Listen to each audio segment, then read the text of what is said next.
One biggie surprise is not specifically real estate related, is simply that when I look back twice in my whole career, 34 years, and I go, all right, two worst times I didn't have someone I could lean on. Like I didn't have a mentor or a Mhm. group. And I didn't realize it till like in hindsight, Yeah. like, man, how stupid is that? So biggest lesson is there's someone that went through what we're going through Mhm. and that's where you want to be.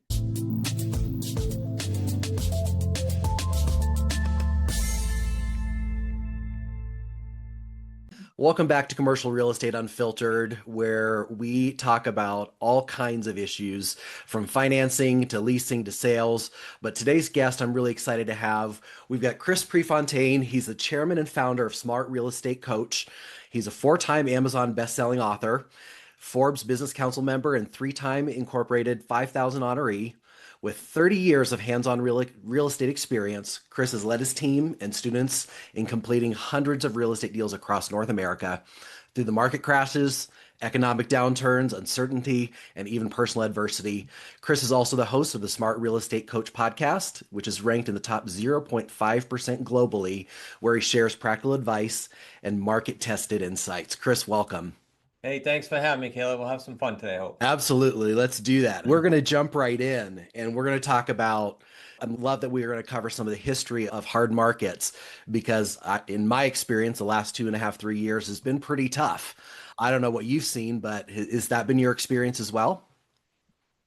Tough in that, yeah, tough in that it's just changing a lot. I always say there's one constant in real estate, it's always changing. And so for me, after the little blip back in 2008 sent me for a loop, right? It really beat me up. And then so coming out of that, I thought, okay, I don't want to do that again. I don't want to be at the whims of the markets. So when the market does its thing now, which is constantly changing, I like it. Like my wife will always say, how's that going to affect you? And how's that? Look, she sees something going on. Yeah. And I say, it's great because of the way we buy, which we'll talk about. But once you understand creative, I don't care what asset class you're talking about, you're going to be much more confident to operate in any market. So that's sort of a Yeah. long answer to your No, I love take as many long answers as you'd like. question. So, one of the things that we're talking about is creative financing in today's market. How do you buy real estate in 2025 without banks or even personal credit? Yeah. So again, it was spawned from me getting beat up right after the 2008 debacle, I call it. So we, to this day, when I set the rules back then, we to this day follow them. And that is no signing personally on loans, bank loans, putting all your assets at risk, and no one payday deals, I call it. In other words, I've been at this 34 years. For 18 of those, I did what most know of, right? You do a deal, you get paid. You build a house, you get Mhm. paid. You do a flip, one transaction deals. Yeah. So once we got the treadmill, we trademarked the three payday system that we use. And how do we buy? To answer your question, we buy owner financing, so direct to the seller, and Yep. we typically niche that down actually, Caleb, and we do free and clear owner financing, so they have no Okay. mortgage. Yep. We could talk about why later. And then we do subject to existing mortgages. Yep. Great rates out there now on some of these older mortgages. And then we do lease purchase. And that's the only one where you don't own it, you just control it. So I did that third on purpose. It's like my third priority. I'd rather own. Yeah. That's how we do it every time. And I don't deviate from that even personally, unless, of course, you're listening and you go, there's this particular neighborhood I need, and I need it for my kid's school, and I got to go move here. Okay, then maybe you go get a loan. You Right. don't have to do that in most cases.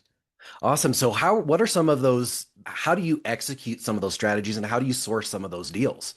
Okay, good. I'll go sourcing first. So we have a couple different services that provide the leads to our virtual assistants. The virtual assistants then reach out and we take the low-hanging fruit from them, right? The ones that either say, I'm not sure, have them call me, or yeah, I'd be open to getting a full price offer if I had to wait over time. But Yeah. just general scripts. They would give us expired listings. They Yeah. will give us for sale by owners and they will give us for rent by owners. Now, there's other what I call niche lists, but that's if someone comes to me in the community and says, "Hey, I got these three sources, but my goals are much bigger, or my area is not spitting a lot of these out." And then we'll go into some niche lists, like what? Gosh, there's no limit, but there's a new list out called Distress. This is really cool for anyone to know. Distress is pulling all across the country. People have always done pre-foreclosure in every Yep. asset class. Distressed is like predating that, and it's brand new to our community. They're taking people that are like slipping on auto, medical, Mm. utilities, and things like that, and credit cards. So that usually, unfortunately, precedes the bigger headache of the house. Right. So we're getting that list. That's a really cool list. And then, of course, you can buy free and clear out-of-state owners. I love that list. Yeah. and on. That's how we source them. And then you asked me exiting, right? Yeah. Yeah. Exiting. So again, just for the sake of the podcast, we start most of the time in the residential world anyway. We could talk the other ones. Exiting with a rent to own program, just because right now, statistically, you've got, man, if you talk to any top mortgage company, they're qualifying like 17 or 18 out of 100 applicants. That's it. Wow. What about all these other people? I'm not saying they're all good buyers, Yeah. but in that other 80 something percent, there's a good batch of deserving buyers that maybe had a life event or COVID or something hit them, Hmm. like me, and they deserve to be coming out of that with a nice mortgage ready plan. And that's what we do. So it's super Yeah. healthy, I think, win-win. Absolutely. No, I think bridging that gap is super important. And I agree if watching those trends, and I had not heard of distressed, but what a great tool. And really it's a tool not to, and I don't get the sense from you to circle around like vultures to try to find, but it really is trying to find a win-win situation. Would that be accurate? Yeah, you're right. I always call this niche that we're in, I said it earlier indirectly. I said it's a healthy win-win. It's the least predatory that I know of, Yeah. literally. Like I call you, you've already gotten 10 calls from wholesales and flippers. And again, I have friends that do this. I'm nothing against them if Yeah. they're listening, but they're looking to get your house at 60 or 70 cents on the dollar. And Hmm. you're like, I don't want another investor. So I said, no, no, hold on, Caleb. I can pay usually full market value with the correct terms. That's Yeah. it. So it's Yeah. a win-win. And then talk about the buyer win for a three-way win. Here's someone that they're in tears so often because they think they can't buy, they lost hope or whatever. Yeah. Bringing them back to the table is pretty cool. Yeah, absolutely. I know a lot of people have been talking about interest rates, and I think that's probably a subject that's more complex than what it looks like at surface level. But I think that's been a big hurdle for a lot of people, at least in commercial real estate purchasing, because we've seen a lot of people's loans coming to maturity. They're having to refinance. Yeah. I know it's been a little bit tight, but what are some ways that we can leverage creative financing in this high interest environment? Yeah, I would. Let's talk commercial because you brought that up. And that's a lot of, I'm sure a lot of your listeners. Yeah. I bought my commercial building just like I described to you how we do residential. I bought it from a free and clear owner who said, Chris, I don't want to get cashed out for estate planning reasons and Hmm. tax reasons. He said the realtors don't get it. They're bringing me offers. My sign says for sale by owner financing. He had it on a sign and he was Yeah. getting full price offers. So I just came in and gave him what he wanted. I got a 20-year term. You don't go through all that commercial underwriting, which you know is not Yeah. fun. Yeah. They put a microscope where they don't need to put a microscope. And so how to get around it? Buy a list. You can get it real easy in the Mhm. United States anyway. Canada, it's tough if you have any Canadian listeners, Yeah. but they can buy any asset class they want, Mm. free and clear in a particular zip code, and Mm. then chat with them. They're fun to deal with. They don't need the money. They the best price over time. Yeah. So where do you find these lists? Like, how do you source to know That one. where to even go? We have software is a short answer, but there's some that people know of. They can get their fingers on like PropStream and some other software Mhm. company. If they just Google that or search it they'll get it. You should Yeah, get that. absolutely. What are some common myths that investors believe about financing? It was me prior to the crash. It's I gotta put 20% down and go that conventional way versus if you're talking conventional Yeah. versus going the creative route. For the longest time, like I ran into the crash with about 23 or so properties or projects. They Mm. were all done conventionally. Now you think I was around creative. It predated me and you and it predated banking. Why Yeah. didn't I know about it? I just didn't pick my head up. So the myth is that you can't buy without taking out loans, or you can't buy without signing personally, or you can't buy without putting big sums down. This is 100% not true. Yeah.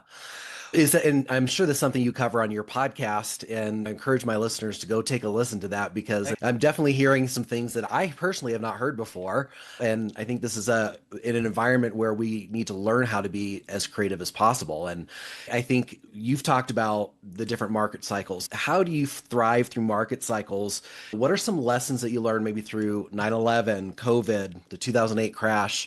What are some of the lessons that you learned? One biggie that surprises not specifically real estate related is simply that when I look back twice in my whole career, 34 years, and I go, all right, two worst times, I didn't have someone I could lean on. Like I didn't have a mentor or a Mhm. group. And I didn't realize it till like in hindsight, Yeah. like, man, how stupid is that? So biggest lesson is there's someone that went through what we're going through Mhm. and that's where you want to be. Yeah.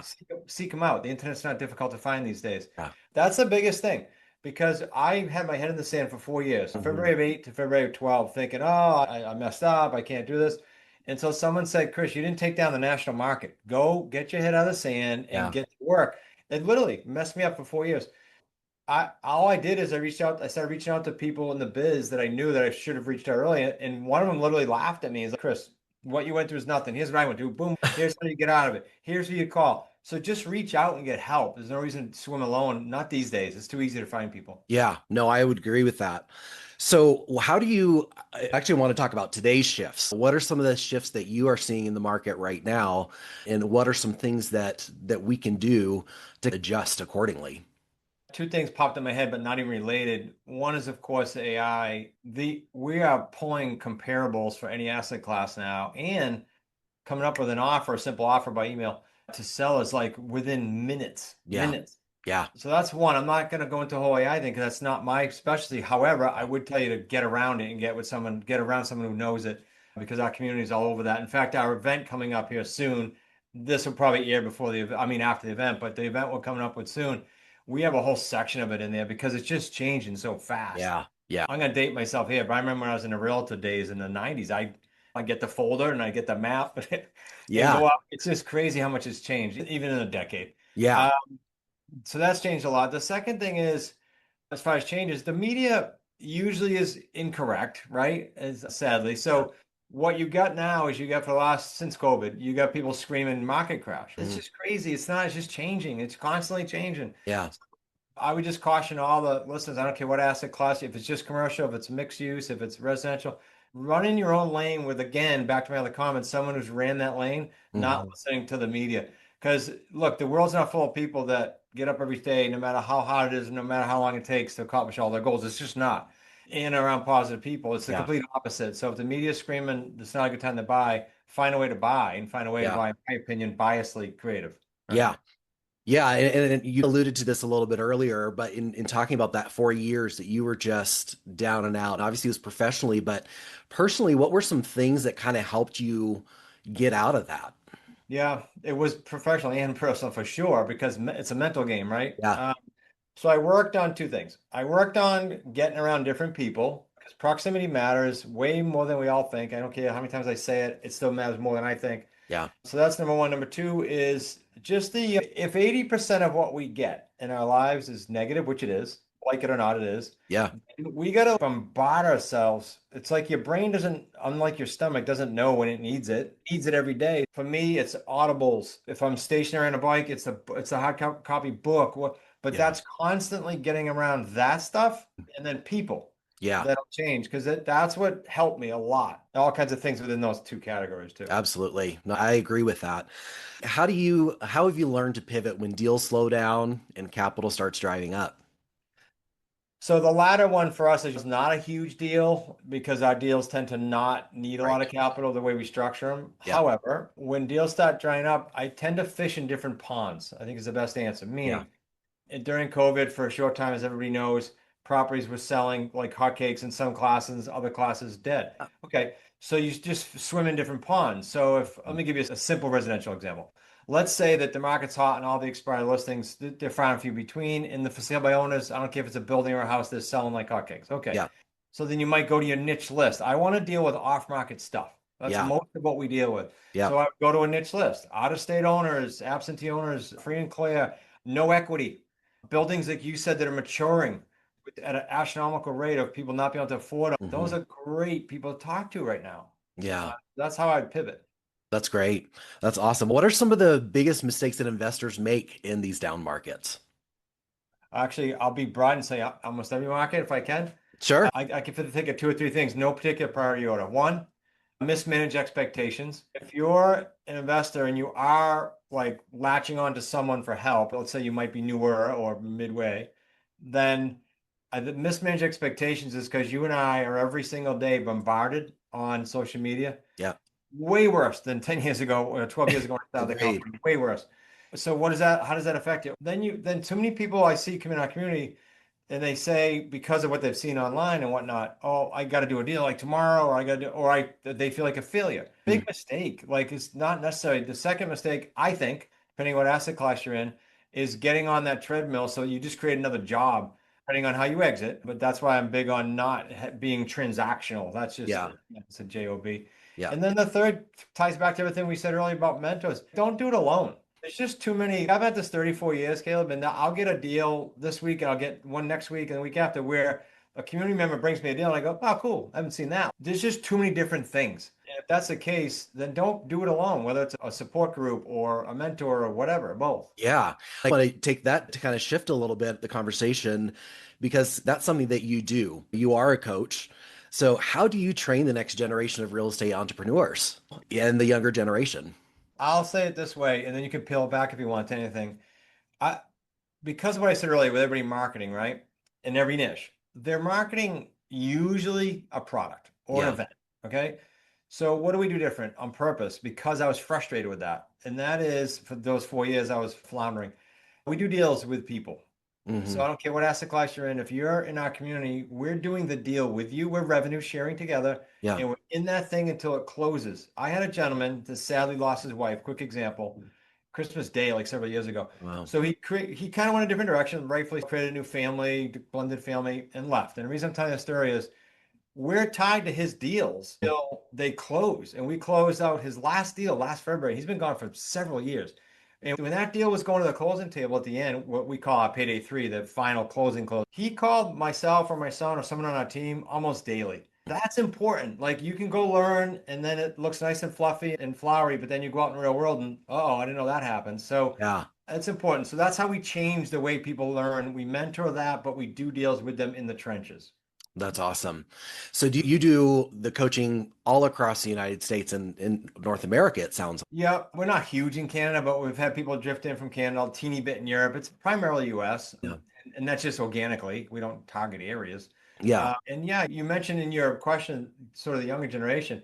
I saw the sales teams thread the other day. We had someone come in at 18 years old. We've had people 17. We've had apprentices come in like that, or interns, I should say.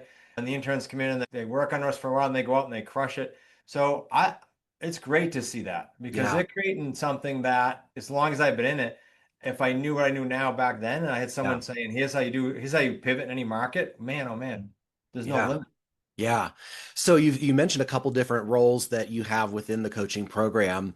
Maybe explain a little bit more how each of those work. And for our listeners, if they're wanting to get in touch with you and get that support and coaching, what are the different ways they can plug in?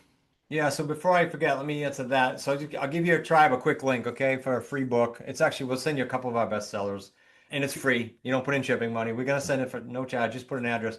Go to wickedsmartbooks.com/Caleb. So we know it came from your show. Yeah. Different ways of plugging in with us because everybody's different. If you're super aggressive or you want to leave your job or you just want a side deal, a side gig, there's group coaching, mentoring, coaching in the group level, once a week type stuff. Or when I said rev share, that's called what we call an associate. And we have, I don't know, 140 of those around North America. We're in 80 markets right now actually doing deals.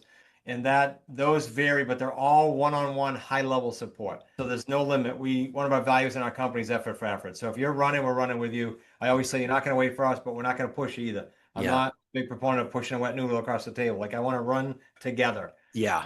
So that's how we differ again in the different ways we work. And then there's all kinds of support. One of the big things we hear in the industry is, again, any asset class is, I did this, but I don't get any support. Or I went to Right. this event, I don't get any support. Yeah. You could touch base with us on different calls 5 times a week if your schedule allows. There's no Yeah. limit. So it's all Yeah. about deals. So, what would be, as we start wrapping up, what's some advice that you would give, say it's to a commercial broker or an investor Yeah. in today's market? What is the advice? Obviously, surround yourself with the right people, ask the questions, use AI. But what else do you find that is working right now? Do you want to try to go the tech route, software route, or just general concept? General concept, and I think even the importance of systems. Yeah. Systems for me is what I live on. Let me say this, real basic, but so many people don't do it when you say systems. Move your whole life from a to-do list to a calendar.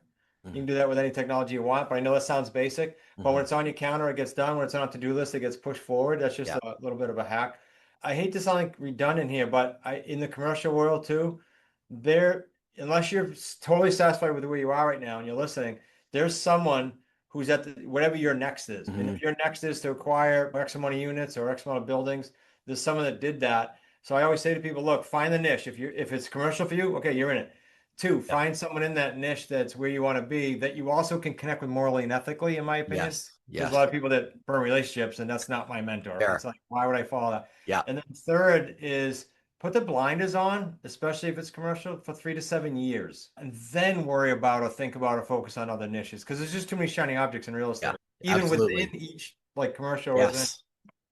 I agree. I think that's great advice. And so, Chris, where can people find you? Share your podcast. We'll obviously put all this in the show notes, but any last words of wisdom that you have, and where can people find you? Yeah, the book link works great. Smartrealestatecoach.com is the regular site. You mentioned the podcast. Thank you. It's just simply smartrealestatecoachpodcast.com. Gosh, I think we're over 600 episodes. A lot of stuff in there for you to Wow. listen to. And then if you want a free class, I'm big on free, Caleb, because I just don't want people, again, they get sold all the time, right? Yes. So you get the free books. If you want a free class, it's like less than a half hour, it's like 20 something minutes. Go to smartrealestatecoach.com/masters Mhm. class. And at your one's time. It's a Yeah. replay. No one's gonna be bugging you. That's awesome. Thank you, Chris, so much for sharing. I know there's a lot more we could probably dive into, but I really appreciate your over 3 decades of experience and what you've gone through with the different markets and Thank you. sharing how our Appreciate it. listeners can be resilient. Thanks, Caleb. Thanks for joining us. If today's episode gave you valuable commercial real estate insights, subscribe, rate, and share it. Connect with me and the David Commercial Real Estate team through the show notes. Remember, real estate is more than buildings, it's about building community. See you next time.